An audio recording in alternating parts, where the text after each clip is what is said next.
Seja bem-vindo ao meu canal de Teologia. Eu sou o professor Glaucio Souza e nesse vídeo farei uma breve reflexão do Evangelho de Mateus, no capítulo 20, do versículo 1 ao 16. É aquele evangelho no qual Jesus convida alguns trabalhadores da praça para vir trabalhar na sua vinha. Antes, porém, de fazer essa reflexão, eu convido a você a se inscrever no nosso canal, deixar o seu like, fazer o seu comentário e compartilhar esse vídeo com o maior número de pessoas, para que o Evangelho alcance novos corações. Para compreendermos bem esse texto do Evangelho de Mateus capítulo 20, é necessário ter em mente o contexto do qual essa parábola quer responder. A comunidade de Mateus apresentava um problema muito sério. Ela era majoritariamente constituída de pessoas que deixaram o judaísmo para entrar na dinâmica do seguimento de Jesus. Existia também um grupo de pessoas que deixaram o paganismo para também seguir Jesus. Porém, existia uma mentalidade de que aqueles que deixaram o judaísmo se sentiam superiores àqueles que vinham deixar o paganismo. Então a gente tem aqui, como pano de fundo da reflexão desse evangelho, uma comunidade, alguns membros da comunidade que se acham superiores a outros. É possível detectar esse problema no capítulo 19 do Evangelho de Mateus, onde temos a cena ali de um jovem rico que vai conversar com Jesus. Jesus faz uma proposta para ele, e esse homem não consegue aceitar essa proposta no primeiro momento. E depois nós temos ali uma fala de Pedro dizendo: olha, Jesus, nós deixamos tudo. Aquele rapaz rico não conseguiu deixar, mas nós deixamos. Então tem aqui uma mentalidade de uma superioridade em relação a um determinado membro. Bom, tendo isto como pano de fundo, a gente chega agora à parábola.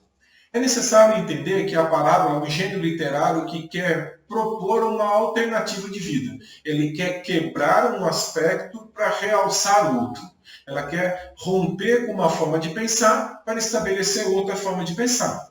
E Jesus, então, ele usa uma parábola do reino. Diz assim o Evangelho, versículo 1.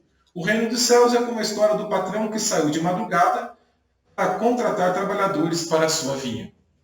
Então apresenta para nós aqui, os primeiros versículos, do versículo 1 ao 7, um pai de família, um patrão, que sai várias vezes durante o dia para contratar pessoas que estavam na praça, desocupadas, desempregados, para trabalhar na sua vinha. Ele sai de madrugada, sai às 9 horas da manhã, ao meio-dia, às 3 horas da tarde e depois às 17 horas. É importante ressaltar que os primeiros que foram chamados, aqueles que foram chamados de madrugada, o pai de família combinou com eles o valor do pagamento, que é uma moeda de prata. Para os demais convidados, não foi combinado nada.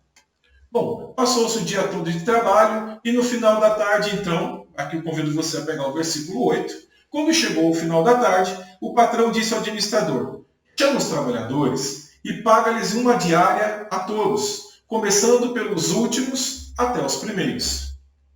Vieram os que tinham sido contratados às 5 da tarde, e cada um recebeu uma moeda de prata. Em seguida, vieram os que foram contratados primeiro, e pensavam que iam receber mais, porém cada um deles também recebeu uma moeda de prata. É aqui então que a parábola começa a tocar a ferida. É aqui que a palavra quer inverter a forma de pensar. Qual era a forma comum das pessoas pensarem? E por isso é que esses trabalhadores que foram chamados primeiros, eles pegaram e falaram assim: nossa, se os que chegaram por últimos ganharam uma moeda, nós estamos trabalhando o dia todo, logo nós vamos ganhar além de uma moeda de prata, nós vamos ganhar algo mais. Porém, o texto diz assim: em seguida viram que foram contratados e pensaram: vamos receber mais. Porém, cada um deles também recebeu uma moeda de prata. Ao receberem o pagamento, começaram a resmungar contra o patrão. E esses últimos trabalharam uma hora só, e tu os igualastes a nós. A mentalidade aqui era a seguinte coisa: se eu trabalhei mais, eu tenho que receber mais. Mesmo que havia sido combinado uma moeda, eu espero ganhar mais. A mentalidade aqui é a mentalidade da desigualdade. E nós também pensamos dessa maneira muitas vezes. Muitas vezes nós pensamos que nós temos que ganhar mais porque trabalhamos mais, mas nós não estamos entendendo o critério de Deus aqui.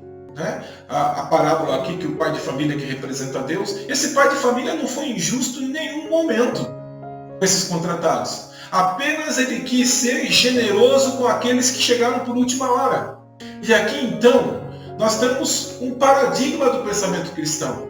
A comunidade cristã, ela não deve fomentar estruturas de desigualdade, mas ela deve construir estruturas de misericórdia e de bondade, porque a estrutura de misericórdia e de bondade, ela nivela as pessoas. Ela não cria a desigualdade, ela nivela as pessoas. O mais interessante que a gente pode achar aqui é que o texto fala que esses que foram contratados primeiro ficaram com ciúmes, com egoísmo. O Evangelho então nos convida a pensar da seguinte maneira: a comunidade de Cristo não deve ser uma estrutura de desiguais, mas ela deve ser uma estrutura de pessoas iguais. Não importa dentro da comunidade cristã quem ocupa um cargo, quem ocupa uma função, quem tem um determinado ministério. Nenhum é superior ao outro. É isso que o Evangelho está falando para nós. E nós não devemos fomentar desigualdades na comunidade. Nós não devemos fomentar estrutura piramidal na comunidade. A comunidade cristã, ela é feita de pessoas que têm a mesma dignidade, embora tenham responsabilidades diferentes, embora tenham ministérios e carismas diferentes. Se nós levarmos essa constituição para a vida, aí nós ampliamos ainda mais a prática da misericórdia, a prática do perdão, a prática de novos relacionamentos. E vamos, a partir dessa perspectiva da bondade, criando um mundo com menos injustiça também. O Evangelho, então, é uma grande proposta para que aconteça uma inversão, onde os últimos se tornam os primeiros e os primeiros se tornam os últimos.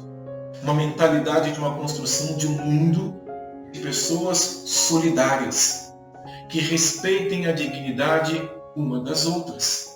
Mas o que dificulta a construção desse mundo é a mentalidade que nós temos ainda das desigualdades. De que nós somos o melhor do que o outro, de que nós temos mais do que o outro, do que eu sou mais bem-sucedido do que o outro. O Evangelho convida, então, a cada um de nós hoje a invertermos essa lógica, a não pensarmos tudo no nível legalista, a não pensarmos tudo no nível retributista, ou de uma teologia retributiva. O Evangelho nos convida a superarmos a mentalidade que cria desigualdade, para criarmos uma comunidade que construa um mundo baseado na misericórdia. Esse é o nosso distintivo. Qual é a diferença do cristianismo para o mundo que está aí fomentando desigualdades, violência? A diferença é nós pensamos a dignidade do outro e construímos uma sociedade, uma comunidade que defende essa dignidade. Uma comunidade de iguais. E quando eu falo de uma comunidade de iguais, eu falo de uma comunidade de iguais mesmo da diferença. Comunidade de iguais enquanto direitos, enquanto dignidade defendida. E não uma comunidade de exclusão. Essa é a proposta de vida para o Cristo para nós. O reino de Deus não é um reino que estabelece desigualdades.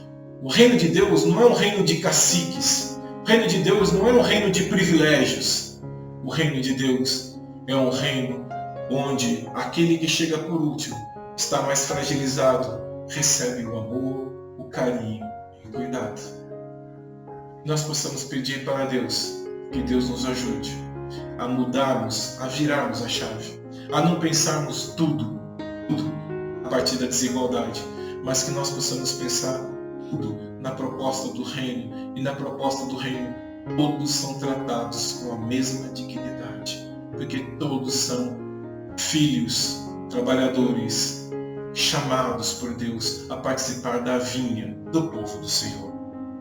Que Cristo, com a sua palavra, possa iluminar a escuridão do nosso coração, a escuridão dessa mentalidade retributiva tão forte que não nos permite muitas vezes a praticarmos o amor, a justiça e a misericórdia.